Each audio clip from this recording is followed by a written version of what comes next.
أعوذ بالله من الشيطان الرجيم. بسم الله الرحمن الرحيم. وإذ استسقى موسى لقومه فقلنا اضرب بعصاك الحجر فانفجرت منه 12 عينا قد علم كل أناس مشربهم كلوا واشربوا من رزق الله ولا تعثوا في الأرض مفسدين.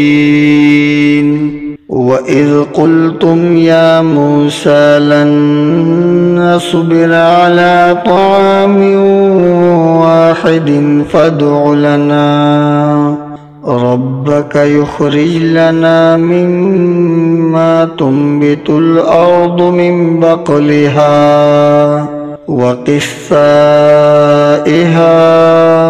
وفومها وعدسها وبصلها قال أتستبدلون الذي هو أدنى بالذي هو خير اهبطوا مصرا فإن لكم ما سألتم وضربت عليهم الذلة والمسكنة وباءوا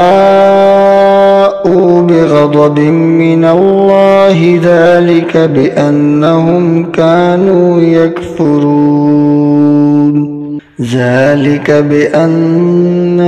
كانوا يكفرون بآيات الله ويقتلون النبيين بغير الحق ذلك بما عصوا وكانوا يعتدون. صدق الله العظيم.